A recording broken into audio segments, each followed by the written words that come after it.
करते हैं Annelida. Annelida जो है ना वो आपका लैटिन वर्ड एनुलस से आया है, जिसका मतलब होता है लिटिल रिंग। मतलब वैसा एनिमल जिसके बॉडी पर रिंग पाया जाता है, रिंग शेप होता है उस पर। आप एनेलिडा को अगर देखे होंगे तो देखे होंगे उसके बॉडी पर जो है ना वो आपका गोल गोल गोल जैसा छल्लानुमा रचना होता है, और उसी को हम लोग अंग्रेजी में रिंग कहते हैं। ये जो एनेलिडा शब्द है वो दिया गया था लेमार्क के द्वारा, लेकिन लेमार्क जो है ना कई कई नामों को देने के लिए रिस्पॉन्सिबल है। शायद आपको याद होगा बायोलॉजी शब्द भी जो है ना लेमार्क के द्वारा ही दिया गया। लेमार्क जो है ना फ्रांस के रहने वाले थे। खैर छोड़िए, इनके बारे में आगे देखते हैं हम। नंबर ऑफ नोन स्पीसीज के बारे में यहाँ पर है, करीब करीब 9000 स्पीसीज जो है ना इसका है, जो जिसको हम जानते हैं उसका नामकरण किया जा चुका है, उसके बारे में स्टडी किया जा चुका है। इसका डिस्ट्रीब्यूशन वर्ल्ड वाइड होता है, मतलब पूरे विश्व में ये पाया जाता है। हैबिट और हैबिटेट इसका अगर देखें तो मुख्यतः ये मॉइस्ट सॉइल में पाया जाता है, अर्थात टेस्टियल के साथ एक्वेटिक भी होता है, लेकिन टेस्टियल जो होता है वो मॉइस्ट सॉइल में ही होता है। वो आपका कोर्स सॉइल या हार्ड सॉइल में बहुत कम पाया जाता है, या ड्राई सॉइल में ये काफी कम, ना के बराबर पाया जाता है। इसमें कुछ फ्री लिविंग होते हैं और कुछ एक पैरासाइट्स होते हैं। बॉडी जो होता है वो इलोंगेटेड होता है, सिलिंड्रिकल होता है, फ्लैट एंड सॉफ्ट होता है। अगर चपटा भी हो तो आपका जो है ना तब भी वो इलोंगेटेड और सिलिंड्रिकल नजर आता है। थोड़ा सॉफ्ट होता है बॉडी इसका। सिलोम इसमें जो होता है वो ट्रू सिलोम है, मतलब यू सिलोमेट है ये।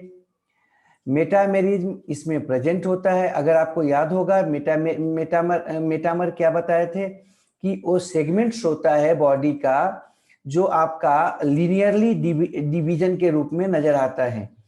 किसी भी ऑर्गेनिज्म या एनिमल्स में जब लीनियरली उसका बॉडी जो है ना कई टुकड़ों में बटा होता है, डिवीजन में बटा होता है, तब उसको आपस में जो है ना एक सेप्टा के द्वारा वो अलग होता है, पार्टीशन बाल के द्वारा वो आपस में अलग होता है एक दूसरे से। ऊपर से ट्रांसवर्स ग्रुप नजर आता है और अंदर से जो है ना वो आपका मसल्स का बना हुआ सेप्टा होता है जो उसको आपस में अलग करता है एक दूसरे से। तो इन टुकड़ों को हम कहते हैं मेटामर्स। मेटामर्स क्या है?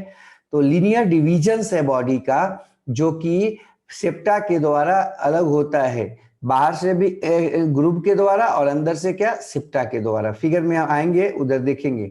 सिमेट्री जो इसका होता है बाइलेटरल होता है, मतलब ये लेफ्ट और राइट दो भाग में बांटा जा सकता है। जेमिनल लेयर जो होता है वो ट्रिप्लोब्लास्टिक होता है। इसमें जो पहला सेगमेंट होता है इसके बॉडी का, यहाँ पर हम लिखे हैं इंटरनल पार्टीशन जो है उसी से थोड़ा सा लिखे हैं कि जो बॉडी का पहला इसका सेगमेंट होता है उसको पेरिस्टोमियम कहते हैं। ठीक है, इसको थोड़ा ध्यान रखिएगा कि पेरिस्टोमियम क्या है, उसका बॉडी का पहला सेगमेंट है, पहला जो है ना वो टुकड़ा है। लेवल ऑफ ऑर्गेनाइजेशन का अगर बात करें तो इसमें organ system level of organisation पाया जाता है, जिसमें tube within tube body plan होता है। मतलब इसका एलिमेंट्री कैनाल वेल डेवलप्ड होता है, कंप्लीट होता है, कंप्लीट टाइप का होता है, और वो आपका बॉडी वाल के अंदर एंटीरियर टू पोस्टीरियर एंड तक इलोंगेटेड होता है, स्ट्रेट होता है। सिफलाइजेशन जो इसका होता है डिस्टिंक्ट होता है, मतलब इसमें हेड क्लियर कट पाए जाते हैं और सेंस ऑर्गन भी इसमें आपका होता है हेड पर। अपेंडेजेस जो होता है वो सामान्यतः पेयर्ड होता है और इसके अपेंडेजेस को हम लोग पारापोडिया कहते हैं। एक बात यहाँ पर ध्यान रखिएगा कि पारापोडिया जो है ना वो आपका मुख्यतः पाया जाता है एक्वेटिक में। जो एक्वेटिक होता है पारापोडिया समानतः उसमें ही लोकोमोशन में इसमें मदद करता है, वो उसको वहां पर तैरने में मदद करता है। लेकिन हिरुडिनेरिया में पारापोडिया नहीं पाया जाता है। हिरुडिनेरिया जो है ना क्लास है, एक रिप्रेजेंटेटिव है सॉरी इसका, उसमें आपका पारापोडिया नहीं पाया जाता।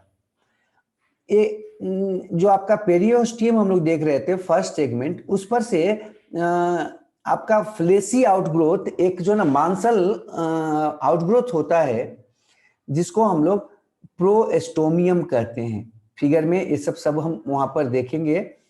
तो प्रोएस्टोमियम जो है वो क्या है, प्रोट्यूबरेंस है जो आपका मांसल होता है, फ्लेसी होता है, और वो पेरिएस्टोमियम से निकला होता है, मतलब फर्स्ट सेगमेंट से निकला होता है। कुछ सेगमेंट जो इसका होता है बॉडी का, इस ग्रुप का, एनेलिडा का, वो आपका आपस में फ्यूज कर जाता है और फ्यूज करके क्लाइटेलम का निर्माण करता है जो रिप्रोडक्शन में मदद करता है। क्लाइटेलम क्या है भाई? तो बॉडी का कुछ फ्यूज्ड सेगमेंट्स होता है। अब हम बात करते हैं लोकोमोशन का।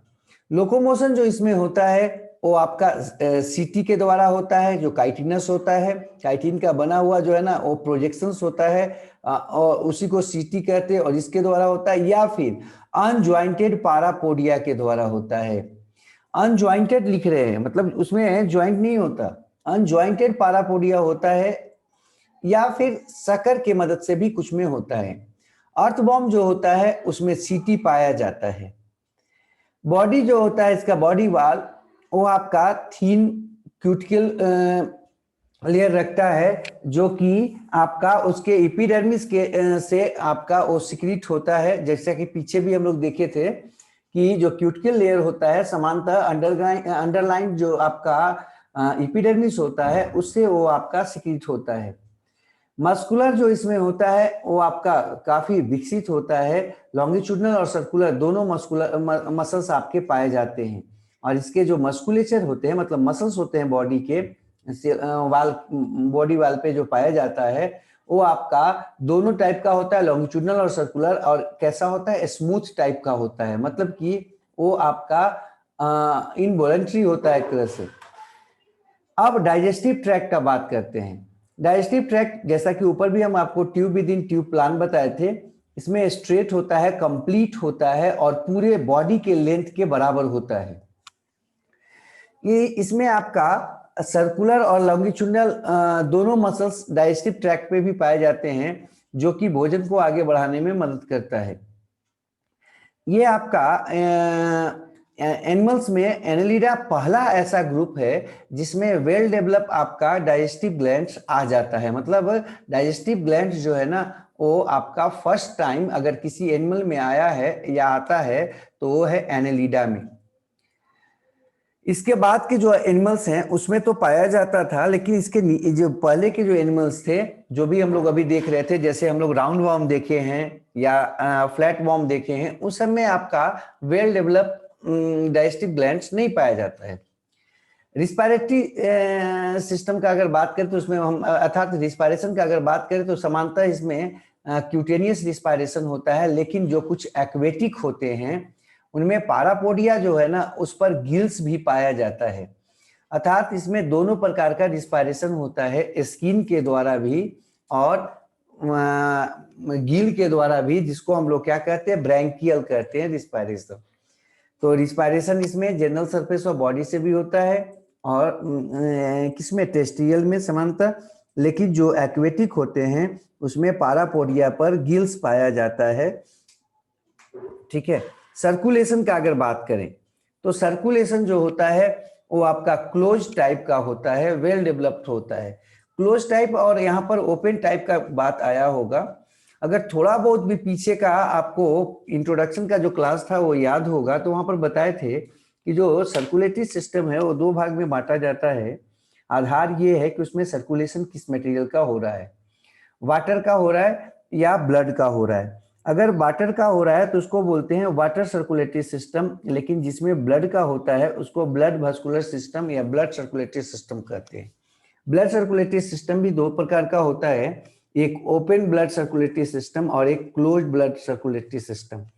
ओपन ब्लड सर्कुलेटरी सिस्टम में आपको बताए थे कि इसमें जो ब्लड होता है वो आपका साइनस में जाता है, जो कि ब्लड फील्ड स्पेस होता है। वो जो साइनस होता है रियली में ब्लड वेसल्स का डायलेटेड जो है ना आपका स्ट्रक्चर होता है जिसमें ऑर्गन्स पाए जाते हैं। तो जो ओपन ब्लड वेस्कुलर सिस्टम था उसमें आपको बताए होंगे कि इसमें जो ब्लड होता है वो डायरेक्ट कांटेक्ट में आता है किसके, आपके टिश्यू के या ऑर्गन के। जबकि क्लोज ब्लड वेस्कुलर सिस्टम में ब्लड जो है ना डायरेक्ट कांटेक्ट में नहीं आता किसी टिश्यू या ऑर्गन्स के, बल्कि वो ब्लड वेसल्स के अंदर ही प्रवाहित होता रहता है और वहां से वो आपका टिश्यू फ्लूइड के रूप में आपका बाहर निकलता रहता है तथा टिश्यू को आपका न्यूट्रिएंट सप्लाई करता है, ऑक्सीजन सप्लाई करता है और वहां से एक्सक्रीटिव वेस्ट को रिमूव करने में मदद करता है। तो जो आपका क्लोज्ड आपका वेस्कुलर सिस्टम है और ओपन वेस्कुलर सिस्टम है, दोनों में क्या अंतर है? तो ओपन में आपको बताए थे कि इसमें आपका ब्लड जो है वो ब्लड वेसल्स के बाहर साइनस में भी जाता है, जबकि क्लोज्ड में हमेशा ब्लड वेसल्स के अंदर रहता है। और इस कारण से क्लोज्ड ब्लड वेस्कुलर सिस्टम में आपका जो इसका गति होता है ब्लड मूवमेंट का, वो आपका थोड़ा तेज होता है जबकि उसमें स्लो होता है। तो इसमें क्या लिखे हैं कि इसमें केवल ब्लड वेसल्स होता है और हार्ट होता है, साइनस का वास इसमें नहीं होगा। जबकि अगर ओपन टाइप का होगा तो क्या हो जाएगा, ब्लड वेसल्स, साइनस और हार्ट तीनों रहता है। चलिए आगे बढ़ते, नेक्स्ट हम बात करते हैं। अब एनेलिडा जो है वो आपका पहला एनिमल है जिसमें क्लोज ब्लड सर्कुलेशन पाया जाता है, ठीक है। और इसमें जो ब्लड होता है वो रेड होता है क्योंकि इसमें हीमोग्लोबिन होता है। लेकिन हीमोग्लोबिन आरबीसी के अंदर नहीं होता है बल्कि ब्लड प्लाज्मा में डिजॉल्व होता है। इसका जो हार्ट होता है वो न्यूरोजेनिक होता है, अर्थात जो आपका हार्ट बीट ओरिजिनेट होता है या हार्ट बीट जो डेवलप होता है वो आपका हार्ट के बाहर डेवलप होता है नर्वस सिस्टम में। और इसलिए ऐसे आपका हार्ट को हम न्यूरोजेनिक हार्ट कहते हैं, मतलब वैसा हार्ट जिसका हार्ट बीट हार्ट के बाहर नर्वस सिस्टम में जनरेट होता है, तो उसको कहते हैं न्यूरोजेनिक हार्ट। अगला है, इसमें रिस्पायरेटरी पिगमेंट जो होता है कुछ में और देखा गया है कि एरिथ्रोक्रियोनिन भी पाया जाता है। और जो भी होगा, चाहे हीमोग्लोबिन हो चाहे एरिथ्रोक्रियोनिन हो, वो आपका हमेशा ब्लड प्लाज्मा में डिजॉल्व होता है, किसी भी सेल के अंदर नहीं पाया जाता, मतलब आरबीसी के अंदर नहीं पाया जाता। तो ये ध्यान रखिएगा कि इसका रिस्पायरेटरी पिगमेंट जो होता है वो आपका डिजॉल्व होता है हीमोग्लोबिन या एरिथ्रोक्रियोनिन के रूप में, किसमें, ब्लड प्लाज्मा में। इसमें कुछ लेकिन ब्लड में अमीबॉइड ब्लड कॉर्पसल्स देखा जाता है, लेकिन उसको हम आरबीसी इसलिए नहीं कर सकते क्योंकि उसमें हीमोग्लोबिन नहीं होता और आरबीसी के जैसा वो विकसित भी नहीं होता। लेकिन हाँ, ब्लड में कुछ अमीबॉइड कॉर्पसल्स या ब्लड सेल्स पाया जाता है। लीच में जो है ना ओपन ब्लड वेस्कुलर सिस्टम पाया जाता है, ये स्टार कर दीजिएगा, इसको ध्यान रखिएगा कि लीच जो होता है उसमें ओपन ब्लड वेस्कुलर सिस्टम पाया जाता है। सिलोम जो इसमें होता है साइजोसील टाइप का होता है। साइजोसील अगर थोड़ा बहुत भी आपको याद होगा तो आपको बताए हैं कि मेसोडर्मल एपिथेलियम के स्प्लिटिंग के कारण जो आपका बॉडी सिलोम बनता है उसको कहते हैं साइजोसील, ठीक है। मेसोडर्मल एपिथेलियम के, एम्ब्रियोनिक मेसोडर्मल एपिथेलियम के स्प्लिटिंग के कारण, बीच से फट जाने के कारण जो आपका सिलोम बनता है उसको कहते हैं साइजोसील, ठीक है। इसका जो नर्वस सिस्टम होता है वो वेल डेवलप होता है, वो आपका सेरिब्रल या सुप्राफेरेंजियल गैंग्लियन का बना होता है। सेरिब्रल बोल रहे हैं मतलब कि ब्रेन के रीजन का बात है, और सुप्राफेरेंजियल मतलब फेरेंज के ऊपर में। नेक्स्ट जो बात हम कर रहे हैं यहाँ पर कि ये जो आपका गैंग्लियन है जिसको सेंट्रल या सुप्राफेरेंजियल गैंग्लिया कह रहे हैं, वो आपका ब्रेन कहलाता है और आपस में जुड़ा होता है सरकमफेरेंजियल कनेक्टिव से, जो कि फेरिंग्स के चारों तरफ से घूमते हुए इसको क्या करता है, इसको आपस में जोड़ देता है। और साथ ही साथ इसमें से डबल वेंट्रल नर्व कॉर्ड निकलता है जिसमें सेगमेंटल गैंग्लिया पाया जाता है, प्रत्येक सेगमेंट में गैंग्लिया पाया जाता है और वहीं से जो है ना नर्व्स निकलता है सेगमेंट का। ये आपका पूरे के पूरे बॉडी के लेंथ में पाया जाता है। आगे फिगर से हम आपको और डिटेल से इसको दिखाते हैं। स्केलेटन जो होता है इसका हाइड्रोस्टैटिक स्केलेटन होता है। मतलब हाइड्रोस्टैटिक स्केलेटन का मतलब क्या है? फ्लूइड फील्ड सीलोम इसमें पाया जाता है। वही जो है ना आपका फ्लूइड जो उसका होता है सीलोमिक फ्लूइड, वो क्या करता है? इसके बॉडी को सपोर्ट करता है, इसलिए यहाँ पर बोल रहे हैं हाइड्रोस्टैटिक स्केलेटन। सेंस ऑर्गन या रिसेप्टर जो होता है वो वेल डेवलप होता है और वो बॉडी के सरफेस पर पाया जाता है। इसमें आपका कई प्रकार के रिसेप्टर होते हैं, जैसे टैक्टाइल रिसेप्टर या टच रिसेप्टर, गस्टैटो रिसेप्टर या टेस्ट रिसेप्टर, फोटो रिसेप्टर वगैरह जो है ना वो रिसेप्टर आप इसके बॉडी सरफेस पर पाया जाता है। स्टैटोसिस्ट जो होता है वो आपका बैलेंसिंग ऑर्गन है एक तरह का, वो भी आपका पाया जाता है। पॉलीचिटी और लीच जो है ना उसमें फोटो रिसेप्टर आपका क्लस्टर में पाया जाता है, समूह में पाया जाता है और अच्छा डेवलप होता है। जबकि अर्थवॉर्म में जो होता है वो डिफ्यूज फॉर्म में होता है और डिफरेंशिएटेड फॉर्म में होता है। केवल उसको ये अनुभूति बताता है कि लाइट है कि डार्क है, मतलब कि उसको लाइट के उपस्थिति या अनुपस्थिति का केवल जानकारी इससे मिलता है, क्योंकि डिफ्यूज फॉर्म में होता है। जबकि पॉलीचिटी और लीच में कंपैरेटिवली जो है ना ज्यादा डेवलप्ड होता है। गस्टैटो रिसेप्टर जो होता है वो समांतर प्रोस्टोमियम पर पाया जाता है। प्रोस्टोमियम आपको बताए थे, अगर आपको याद होगा, तो जो पहला इसका सेगमेंट था उससे कुछ आपका फ्लेसी उभार निकला होता है, उसको कहते हैं प्रोस्टोमियम। ठीक है। गस्टैटो रिसेप्टर मतलब कि टेस्ट बताने वाला बोलो या केमिकल नेचर बताने वाला जो है ना किसी मटेरियल का जो है ना रिसेप्टर होता है। अगला है एक्सक्रीटरी सिस्टम। इसका जो एक्सक्रीटरी सिस्टम होता है वो कई सेगमेंट में अरेंज होता है, प्रत्येक सेगमेंट्स में करीब करीब पाया जाता है वो, और नेफ्रीडिया के रूप में होता है। नेफ्रीडिया जो होता है यहाँ पर वो इक्टोडर्मल होता है ओरिजिन में, और ये बाहर की तरफ बॉडी से आपका या तो गट में खुलता है या डायरेक्ट बाहर खुल जाता है, जहां पर सेप्टम होता है। प्रत्येक सेप्टम के पास वो आपका डायरेक्ट बाहर खुल जाता है। इसका जो एक्सक्रीटरी मैटर होता है मुख्यतः आपका अमोनिया के रूप में होता है, और ये ध्यान रखिएगा एक्वेटिक फॉर्म में अमोनिया समांतर बनता है, और यूरिया जो है ना वो आपका पाया जाता है टेरेस्ट्रियल फॉर्म में। नेक्स्ट बात करते हैं रिप्रोडक्शन का। इसमें जो रिप्रोडक्शन होता है एसेक्सुअल एब्सेंट होता है, मतलब कि केवल सेक्सुअल टाइप का होता है। सेक्सेस जो होता है वो या तो सेपरेट होता है जैसा कि हम पॉलीचिटी में देखते हैं, या यूनाइटेड हो सकता है जैसा कि अर्थवॉर्म और लीचेज में देखा जाता है। मतलब एक ही ऑर्गेनिज्म में, मतलब इसमें ऑर्गेनिज्म जो होता है मोनोसियस और डायोसियस दोनों हो सकता है। डायोसियस का मतलब अलग अलग ऑर्गेनिज्म में सेपरेट टाइप का, जबकि मोनोसियस का मतलब एक ही बॉडी में दोनों, जैसा कि लीच में देख सकते हैं आप, अर्थवॉर्म में देख सकते हैं। इसमें क्या होता है एक ही ऑर्गेनिज्म के बॉडी में मेल और फीमेल दोनों सेक्स ऑर्गन पाया जाता है।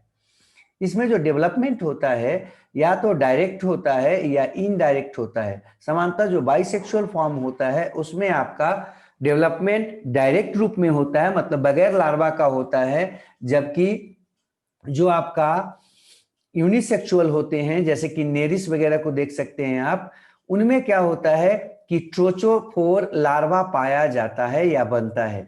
तो यहाँ पर डेवलपमेंट को आप अंडरलाइन कर लीजिएगा। डेवलपमेंट कैसा होता है आपका, डायरेक्ट होता है या इनडायरेक्ट होता है। डायरेक्ट जो हुआ इसका मतलब उसमें कोई लार्वा नहीं बना, और समांतर डायरेक्ट किस में होता है, बाइसेक्सुअल फॉर्म में होता है। और जो यूनिसेक्सुअल फॉर्म होता है उसमें लार्वा बनता है और उस लार्वा का नाम है ट्रोचोफोर लार्वा। ठीक है। नेक्स्ट बात करते इसका यूनिक फीचर्स क्या क्या है जो केवल इसी में पाया जाता है, ऐसे फीचर्स कौन कौन है। तो पहला है मेटामेरिक सेगमेंटेशन। मेटामेरिक सेगमेंटेशन मतलब इसमें बॉडी जो होता है वो आपका कई जो है यूनिट में बटा होता है, और प्रत्येक यूनिट जो होते हैं वो काफी विकसित होते हैं। और इवन वो स्वतंत्र इकाई जैसा काम कर सकते हैं। एक्सक्रीशन जो इसमें होता है वो नेफ्रीडिया से होता है, इसलिए आप देखे होंगे केचुआ अगर कट भी जाता है तो मरता नहीं है जल्दी। क्यों नहीं मरता है, क्योंकि उसका पूरा का पूरा जो बॉडी है सब में सब ऑर्गन्स करीब करीब पाया जाता है, और इस कारण से उसको किसी भी ऑर्गन का समस्या नहीं होता है। जैसे हम लोगों का अगर शरीर का आधा हिस्सा नीचे का कट जाए तो क्या होगा, किडनी वगैरह डैमेज हो जाएगा, यूरिनरी सिस्टम डैमेज हो जाएगा, ठीक है। और तो और जो है ना स्पाइनल कॉर्ड के कुछ भाग आपके डैमेज हो जाएंगे तो आप मर जाते हो। लेकिन उसमें क्या है आपका, उसमें जो है ना प्रत्येक मेटामर में, प्रत्येक सेगमेंट में करीब करीब जो है ना वो आपका इंडिपेंडेंसी पाया जाता है। तो क्या आराम से वो क्या रह सकता है, कटने के बावजूद जिंदा रह सकता है। इसमें जो लोकोमोशन होता है वो पारापोडिया या सीटा से होता है, वो हम लोग देख चुके हैं। एक्सक्रीशन इसमें किससे होता है, नेफ्रीडिया से होता है। और हीमोग्लोबिन जो होता है वो ब्लड प्लाज्मा में डिजॉल्व फॉर्म में पाया जाता है। ये इसका कुछ यूनिक फीचर है। तो ये हम लोग देख रहे थे किसके बारे में, एनालिट के बारे में, ठीक है। अगला बात हम लोग करते क्लासिफिकेशन। देखो क्लासिफिकेशन जो इसका होता है, अलग अलग ऑथर के द्वारा अलग अलग तरह का क्लासिफिकेशन किया जाता है। कुछ क्लासिफिकेशन जो लोग करते हैं वो आपका इसको 3 क्लास में बांटते हैं, कुछ जो लोग होते हैं वो इसको 4 क्लास में बांटते हैं, जबकि आपका कुछ ऑथर के द्वारा 5 क्लास में भी इसको बांटा गया है। तो इसलिए इसमें कंफ्यूजन में मत आइएगा, ठीक है। इसका जो क्लासिफिकेशन है वो 3 क्लास में हो सकता है, या कुछ लोग इसको 4 क्लास में भी क्लासिफाई करते हैं और कुछ 5 क्लास में भी। आपको हम दोनों तरह का क्लासिफिकेशन दिखा देते हैं। 3 क्लास में जो क्लासिफिकेशन है उसको भी, और 4 क्लास वाला भी दिखा देते हैं। 5वां क्लास के बारे में थोड़ा सा केवल लिख देंगे। देखो ये जो आपका लोकोमोटिव स्ट्रक्चर है वो आपका कौन सा लोकोमोटिव ऑर्गेन या स्ट्रक्चर प्रेजेंट है या एब्सेंट है, उसके आधार पर इसको समांतर 3 आपका क्लास में बांटा जाता है एनेलिडा को। पहला है पॉलीचीटा, दूसरा है ओलिगोचीटा, तीसरा है हिरुडीनिया। आपका जो पॉलीचीटा है उसमें लोकोमोटिव स्ट्रक्चर जो होता है पारापोडिया और सीटा के रूप में रहता है, जबकि ओलिगोचीटा में पारापोडिया एब्सेंट होता है और सीटी प्रेजेंट होता है। तो सीटी अगर हो तो उसको बोलते हैं ओलिगोचीटी, हाँ, पारापोडिया एब्सेंट। और अगर दोनों एब्सेंट रहे तो उसका उदाहरण है हिरुडीनिया, ठीक है। हिरुडीनिया में समानता देखा यह जाता है कि शक्कर पाया जाता है उसमें, हाँ, बॉडी के अगले हिस्से पर और बॉडी के पिछले हिस्से पर समानता उसमें शक्कर पाए जाते हैं, जिसके मदद से वो आराम से लोकोमोशन कर सकता है। इसमें सर्कुलेटरी सिस्टम का अगर बात करें तो पॉलीचीटा जो है ना क्लोज टाइप का होता है, ओलिगोचीटी जो होता है वो भी आपका कैसा, क्लोज टाइप का, जबकि हिरुडीनिया जो होता है वो आपका ओपन टाइप का, उसमें ब्लड सर्कुलेशन सिस्टम पाया जाता है। अब क्लाइटेरियम का बात करते हैं, टेलम का बात करते हैं। क्लाइटेलम जो होता है वो आपका प्रेजेंट होता है। क्लाइटेलम आपको बताए थे कि कई जो बॉडी के सेगमेंट्स होते हैं वो क्या होता है, वो आपका डिजॉल्व हो जाता, वो आपस में मिल जाता है, मिलकर क्या करता है, एक एक आपका सेगमेंट के रूप में काम करता है स्मूथ बन के। क्लाइटेलम आपको आगे दिखाएंगे भी। देखो ये जो आपका क्लाइटेलम का बात था उसमें क्या लिख रहे हैं कि पॉलीचीटा में ये नहीं बनता है, एब्सेंट होता है, जबकि ओलिगोचीटा में प्रेजेंट होता है। और हिरुडीनिया में क्या बोल रहे हैं, टेम्पोररी होता है। टेम्पोररी का मतलब क्या है भाई, कि कभी बनता है कभी नहीं बनता है। इसमें जब ब्रीडिंग सीजन होता है तो डेवलप हो जाता है, जैसे ही ब्रीडिंग सीजन समाप्त होता है तो इसमें नहीं नजर आता है। फर्टिलाइजेशन का अगर बात करें तो फर्टिलाइजेशन इसमें पॉलीचीटा में एक्सटर्नल होता है, जबकि ओलिगोचीटा में एक्सटर्नल होता है लेकिन वो कोकून में होता है। और हिरुडीनिया में आपका इंटरनल फर्टिलाइजेशन होता है। डेवलपमेंट का अगर बात करें तो पॉलीचीटा में इनडायरेक्ट डेवलपमेंट है, मतलब कि ट्रोचोफोर जो लार्वा था वो बनता है, जबकि ओलिगोचीटा में आपका कैसा होता है, डायरेक्ट होता है, मतलब कोई लार्वा नहीं बनता है लाइफ साइकिल में। सेक्सेस इसमें डायोसिस होता है, यूनिसेक्सुअल। आपको बताया था कि जो आपका यूनिसेक्सुअल था, डायोसिस था, समांतर ट्रोचोफोर लार्वा उसी में बनता है, ध्यान रखिएगा।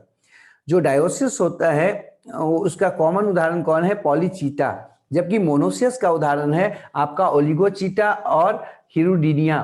ओलिगोचीटा में भी आपका डायरेक्ट होगा, मतलब बिना लार्वा बने हुए होगा, और हिरुडीनिया में भी बिना लार्वा बने हुए होगा। दोनों के दोनों मोनोसियस हैं। अब तीनों का एग्जाम्पल थोड़ा सा देख लेते हैं। पॉलीचीटा जो है उसमें नेरिस उसका एग्जाम्पल है, एफ्रोडाइट इसका आपका एग्जाम्पल है, जिसको हम लोग सी माउस कहते, और सीटो टेरस भी इसका उदाहरण है, जिसको पैडल वर्म कहते हैं। जबकि ओलिगोचीटा का अगर बात करें तो इसका उदाहरण है पेरिटीमा या ट्यूबीफैक्स, जिसको ब्लड वर्म बोलते हैं, या एक और है लंबरिकस। ये कॉमन उदाहरण है, ऐसा नहीं कि इतना ही ऑर्गेनिज्म है, ये कॉमन उदाहरण कुछ एक है जिसको आप देख सकते हो। इसमें आपका बात अगर करते हैं एग्जाम्पल का हिरुडिनिया में, तो हिरुडो है या हिरुडिनेरिया है, ठीक है। आपका इसमें हम आपको बताए थे, अगर याद होगा, कि इसमें आपका ना तो चीटी था ना पारापोडिया था, बल्कि इसमें शक्कर पाया जाता था, और दोनों इंड पर शक्कर पाया जाता था, पोस्टीरियर इंड पर भी और एंटीरियर इंड पर, जिसके मदद से ये लोकोमोशन करता था। आपको ऊपर में ही बताए थे, लेकिन जगह नहीं था तो यहाँ नीचे लिख दिए। नेक्स्ट बात करते हैं, अगला जो बात करते हैं, ये आपको चार क्लास में बांटने का बात था एनेलिडा को। हम आपको बताए थे कि एनेलिडा को हम 5 क्लास में, 3 क्लास में या 4 क्लास में बांट सकते हैं। तो अभी लोकोमोशन के आधार पर हम लोग देखे थे, उसको 3 क्लास में बांटे थे, पॉलीचीटा, ओलिगोचीटा और हिरुडिनिया। जबकि इसको अगर हम थोड़ा और विस्तृत करके बांटे तो इसको हम 4 क्लास में आराम से बांट सकते हैं। ये भी आपका कॉमन क्लासिफिकेशन है, एक पॉलीचीटा हो गया, ओलिगोचीटा हो गया, हिरुडिनिया हो गया, जिसको हम लोग पीछे देखे हैं, और एक है एराकिनीडा, ठीक है। एराकिनीडा जो है, एराकिनीडा, उसमें पॉलीचीटा का बात करते हैं, एराकी पुराना है ना। देखो रियली में पॉलीचीटा जो होता है वो सेगमेंटेड होता है, प्रत्येक सेगमेंट जो होता है उसमें पारापोडिया पाया जाता है। जबकि आप ओलिगोचीटा का बात करेंगे तो उसमें वो तो सेगमेंटेड होता है, बॉडी ठीक से सेगमेंट में बटा होता है। आप अगर याद होगा तो आपको बताया था कि सेगमेंट में बटने के लिए उसमें ग्रूव पाया जाता है एक्सटर्नली, जबकि इंटरनली सेप्टम पाया जाता है, सेप्टा पाया जाता है, जो कि बॉडी को बांटता है। लेकिन ओलिगोचीटा में पीछे भी हम लोग देखे थे पारापोडिया नहीं था, ठीक है। और पॉलीचीटा में आपका प्रत्येक सेगमेंट जो होता है उसमें पारापोडिया पाया जाता है, हाँ, जो आपका पेयर में आपका अपेंडेजेज है। जबकि हिरुडिनिया जो है उसमें भी आपका क्या होगा, पाराचीटा नहीं होता है, ना सीटी होता है। अगर आपको याद हो उसमें बताए थे कि एंटीरियर और पोस्टीरियर आपका उसमें शक्कर पाया जाता है। इसमें सेगमेंट जो होता है वो आपका करीब 33 से 34 होता है, ठीक है। अगला है आर्की एनिलिडा। आर्की एनिलिडा का अगर बात करें तो उसमें एक्सटर्नल सेगमेंटेशन तो होता है, लेकिन वो साफ नजर नहीं आता है, और इंटरनल सेगमेंटेशन जो है होता है वो आपका नजर आता है। मतलब कि इंटरनल सेगमेंटेशन जो है सेप्टा के रूप में नजर आता है, लेकिन बाहर से जो ग्रुप्स था वो क्लियर नजर नहीं आता, वो आपका यहाँ नहीं पता लगता। पारापोडिया और सीटा जो है ना उसमें भी एब्सेंट होता है, किसमें, एराकी एनिलिडा में। नेक्स्ट इसमें क्या बोले थे, सीटी जो है ना वो पारापोडिया में एम्बेडेड होता है, ठीक है। इसमें सीटी प्रेजेंट होता है लेकिन पारापोडिया एब्सेंट होता है, किसमें, ओलिगोचीटी में। जबकि हिरुडिना में क्या होता है, सीटी एब्सेंट होता है, ठीक है। नेक्स्ट जो है अगला बात कर रहे थे कि इसमें पारापोडिया और सीटी दोनों एब्सेंट होता है, किसमें, एराकिनिडा में। तो ये आप देख रहे होंगे कि रियली में पारापोडिया और सीटी जो है ना वो पॉलीचीटी में ही प्रेजेंट होता है। ओलिगोसिटी में क्या था, पारापोडिया एब्सेंट था, केवल सीटी प्रेजेंट है। जबकि हिरुडिनिया में क्या देख रहे हैं, सीटी और पारापोडिया दोनों एब्सेंट है। इसी तरह से एराकी एनिलिडा में भी देख रहे होंगे आप, पारापोडिया और सीटी दोनों एब्सेंट है। पारापोडिया क्या था, मस्कुलर जो है ना वो आपका अपेंडेजेज है, जबकि सीटी क्या बताए थे आपको, काइटिनस होता है, काइटिन का बना हुआ जो है ना वो आपका प्लेट नुमा रचना होता है। अगला बात करते हैं, इसमें आपका डिस्टिंक्ट हेड पाया जाता है, जिस पर टैक्टाइल टेंटिकल्स पाए जाते हैं, ओल्फैक्टरी पाल्प्स पाए जाते हैं और आइज रहता है। जबकि इसमें आपका हेड तो डिस्टिंक्ट होता है, लेकिन टेंटिकल्स, पाल्प और आइज जो है ना वो एब्सेंट होते हैं, किसमें, ओलिगोचीटी में। इसमें आपका हिरुडिनिया में क्या होता है कि हेड जो होता है ना वो एकदम बॉडी में ही फ्यूज्ड होता है, अर्थात डिस्टिंक्ट हेड, उसमें क्लियर हेड आपको नजर अलग से नहीं आता। आर्की एनिलिडा का भी वही बात है कि इसमें भी आपका हेड क्लियर नजर नहीं आता। क्लाइटेलम जो होता है इसमें एब्सेंट होता है, जबकि ओलिगोचीटी में क्लाइटेलम प्रेजेंट होता है, और इसमें भी आपका हिरुडिनिया में भी क्लाइटेलम क्या होता है, वो आपका बनता है, लेकिन ब्रीडिंग सीजन में बनता है। इसमें आपका क्लाइटेलम जो होता है वो एब्सेंट होता है। नेक्स्ट बात करते, ये यूनिसेक्सुअल होता है पॉलीचीटी, जबकि ओलिगोचीटी जो होता है वो हर्माफ्रोडाइट मतलब बाइसेक्सुअल होता है, और हिरुडिनिया भी आपका हर्माफ्रोडाइट या बाइसेक्सुअल होता है। आर्की एनेलिडा जो है उसमें दोनों प्रकार के ऑर्गेनिन पाए जाते हैं, यूनिसेक्सुअल भी और हर्माफ्रोडाइट भी मतलब बाइसेक्सुअल भी। लार्वा जो इसका होता है इसमें पाया जाता है, चूंकि यूनिसेक्सुअल है तो यूनिसेक्सुअल में क्या पाया जाता है, लार्वा पाया जाता है ट्रोचोफोर के रूप में। जबकि ओलिगोचीटा में जाइए या फिर आप हिरुडिनिया में जाइए, दोनों के दोनों में आपको कहीं भी लार्वा नजर नहीं आता, लार्वा नहीं होता है। आर्की एनेलिडा जो है उसमें लार्वा पाया जाता है। बाकी एग्जाम्पल्स है सबका, एग्जाम्पल्स आप देख सकते हो। एक थोड़ा सा यहाँ पर एक क्वेश्चन है जो आपका मेडिकल में आया भी है कई बार, ये बोट्राइडल जो है ना टिश्यू पाया जाता है, स्पेशल टिश्यू है हिरुडिनिया में, वो आपका पाया जाता है बोट्राइडल टिश्यू। ये आपका रियली में एस्किटी स्ट्रक्चर है, स्पेशलाइज्ड टिश्यू होता है जो आपका एक्सक्रीशन में शायद कुछ मदद करता है। क्लियर कट इसके बारे में जो ना लोगों को जानकारी ज्यादा नहीं है, लेकिन एक्सक्रीशन का कुछ एक काम करता है ये। सर्कुलेशन जो इसका होता है ओपन टाइप का होता है, और हीमो आपका सिलोमिक चैनल पाया जाता है। शायद आपको याद होगा ये सब में आपको बताया था कि क्लोज टाइप का होता है। तो ये आप कुछ एक उदाहरण है, सबके देख लीजिएगा। अब हम आगे बढ़ते हैं थोड़ा सा और आगे। नेक्स्ट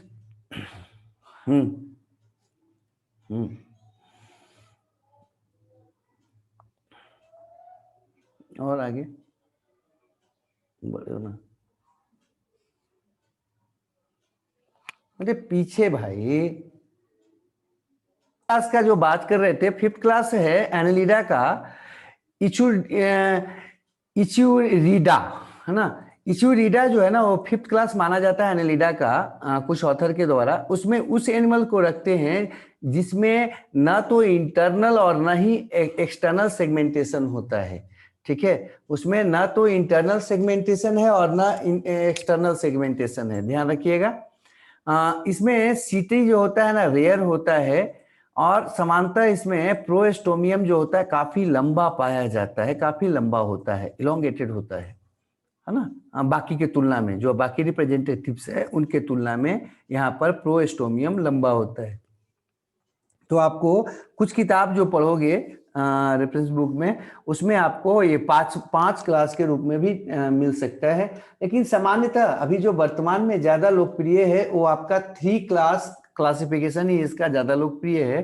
तो आप कोशिश कीजिएगा 3 क्लास ही क्लासिफिकेशन पढ़े। लेकिन हम आपको जो है ना 4 वाला भी दिखा दिए, और 5वां क्या नाम है वो भी आपको बता दिए। 5वां का नाम था इचुरिडा, ठीक है। नेक्स्ट हम लोग अब थोड़ा फिगर वगैरह देख लेते हैं, उदाहरण वगैरह देख लेते हैं। तो फिर से पीछे आते और पीछे आकर देखते हैं। देखिए कुछ फिगर और देखेंगे, पहले हम कुछ उदाहरण देख लेते हैं। उदाहरण में आपका जो पहला उदाहरण है वो नेरिस है। नेरिस देख लो, नेरिस को जो हम लोग जो है ना क्लाम वर्म या सैंड वर्म बोलते हैं या रैग वर्म बोलते हैं। चिटोप्टेरस को पैडल वर्म बोलते हैं, जबकि एरनिकोला को हम लग वर्म बोलते हैं। इस तरह से सबका अपना अपना नाम है, थोड़ा सा आप इसको देख लीजिएगा, ठीक है। 2 नीचे में आपका जगह नहीं था, नहीं हो पाया तो हम उसको ऊपर में कर दिए, हिरुडिनेरिया कैटल लीच और पॉन्टोपडेला जो है वो फिश लीच है, ठीक है। ये आप कुछ उदाहरण देख रहे थे। नेक्स्ट हम बात करते,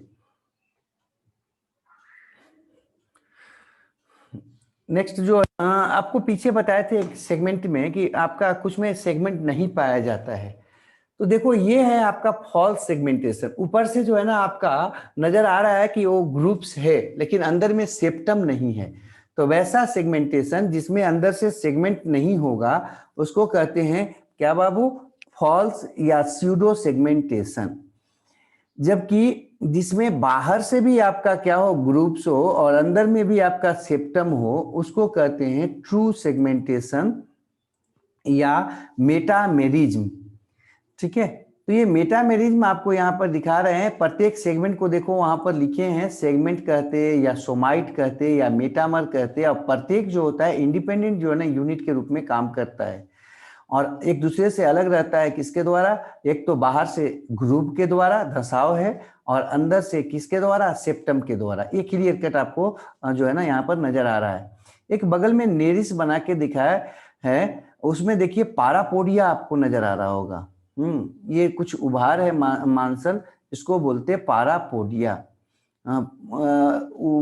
माउथ के रीजन में, हेड के रीजन में आप देख रहे होंगे दो आपका इलोंगेटेड स्ट्रक्चर है जिसका नाम पाल्प है, और टेंटिकल्स पाया जाता है। आइज भी आपको नजर आ रहा होगा। ये आपको नेरिस का स्थिति है। नेक्स्ट बात करते। नेक्स्ट में आपको देखो, ये ऊपर में जो है ना अर्थवॉर्म का बाद में लिखे हैं, फेरेंटीमा का एक फिगर है। अर्थवॉर्म जो होता है उसमें आपको सीटी नजर आ रहा होगा, कुछ आपको नजर आ रहा होगा स्ट्रक्चर, काइटिनस स्ट्रक्चर है जिसको हम लोग सीटी कहते हैं। ठीक है, और वो जो आपका हेड रीजन है उसको कहते हैं पेरिएस्टोमियम, उस पर है सबसे पहला जो आपका है इंटेगमेंट, सॉरी सेगमेंट, उसका नाम है पेरिएस्टोमियम। उससे आपका प्रोएस्टोमियम देखिए आगे में उभार निकला हुआ है। बीच में 14 नंबर, 15 नंबर और 16 नंबर जो देख रहे होंगे सेगमेंट, उसमें वो आपस में फ्यूज हो गया है, और फ्यूज होकर जो है ना थोड़ा वो आपका स्मूथ स्ट्रक्चर बनाता है जिसको हम लोग क्लाइटेलम कहते हैं। ये आपका रिप्रोडक्शन में मदद करता है। बाकी बॉडी में है वैसे सेगमेंट, लेकिन 14 नंबर, 15 नंबर और 16 नंबर, तो ये आपको जो है ना मदद मिलेगा कि अर्थवॉर्म में जो है ना क्लाइटेलम कितने नंबर सेगमेंट पर पाया जाता है। ये आपको यहाँ पर काम देगा। इसमें आ जाते हैं हम थोड़ा सा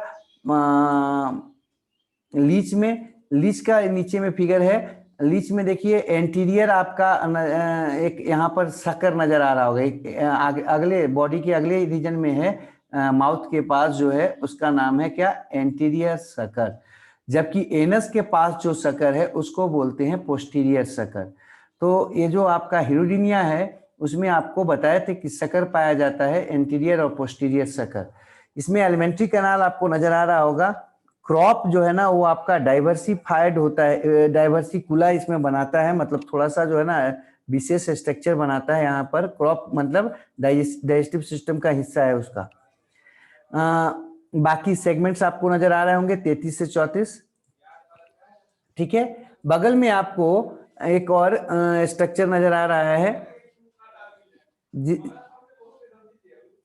जिसमें आप उसका नर्वस सिस्टम देख सकते हैं। किसका? एनेलिडा का।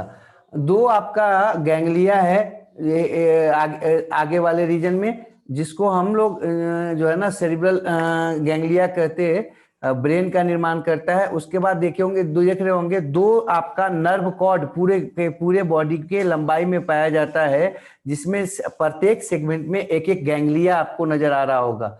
हाँ, और प्रत्येक में एक एक गैंग्लियन बोलेंगे, गैंग्लियन प्लूरल है, सिंगुलर है सॉरी, और गैंग्लिया जो है ना वो प्लूरल है। तो प्रत्येक सेगमेंट में एक एक गैंग्लिया जो है ना वो नजर आ रहा है या आ रहा होगा। और ये है आपका नर्वस सिस्टम इसका, एनेलिड का। ठीक है, आगे चलते। ये आपको नेरिस का फिगर है, थोड़ा सा बड़ा करके देख रहे हैं, जिसको लोग जो है ना सामान्यतः कनखजूरा भी बोल देते। इसमें आप देख रहे होंगे ये जो है टेंटिकल्स है अगले रीजन में, जिसको हम लोग हेड रीजन या पेरिएस्टोमियम बोल रहे थे पहला सेगमेंट को। उस पर थोड़ा सा उभार पाया जाता है जिसको हम लोग प्रोएस्टोमियम बोलते हैं। ठीक है, मांसल उभार पाया जाता है जिसको हम लोग क्या कहते हैं? प्रोएस्टोमियम कहते हैं। फिर प्रोएस्टोमियम पाल्प है, पेरिएस्टोमियल सीरी है, ये सब कुछ आई है। स्ट्रक्चर यहाँ पर नजर आ रहा होगा। पारापोडिया इसमें भी नजर आ रहा होगा जो कि चलने में मदद करता है।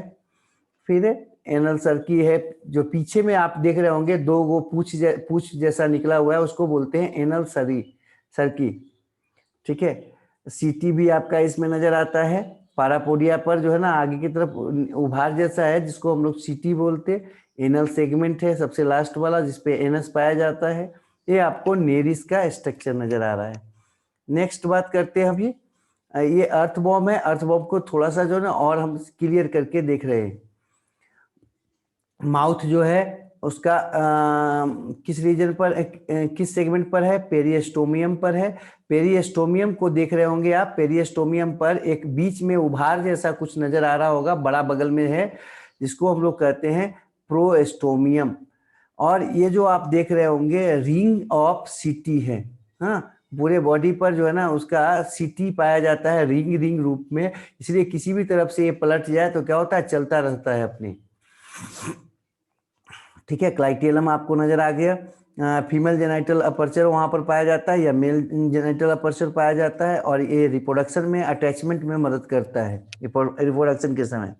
बॉडी सोमाइट या मेटामर्स है पूरे बॉडी पे।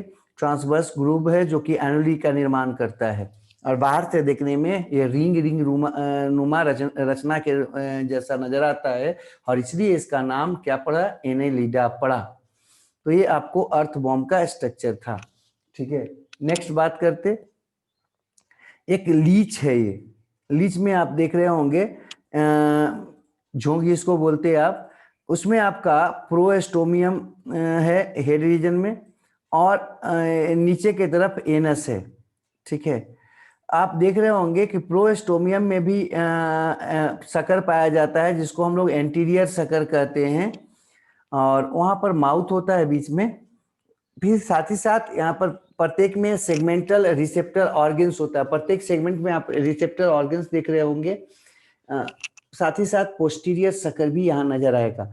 तो ये आपको पता लग गया होगा कि जो भी लीच का ग्रुप का है उस सब में जो है ना एंटीरियर और पोस्टीरियर जो इंड था उस पर शकर पाया जाता है।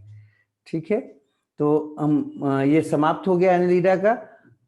नेक्स्ट कर लेते हैं, स्टार्ट आज कर लेते हैं न तो अर्थ्रोपोडा का थोड़ा सा। अर्थ्रोपोडा को ऐसे जो है न तो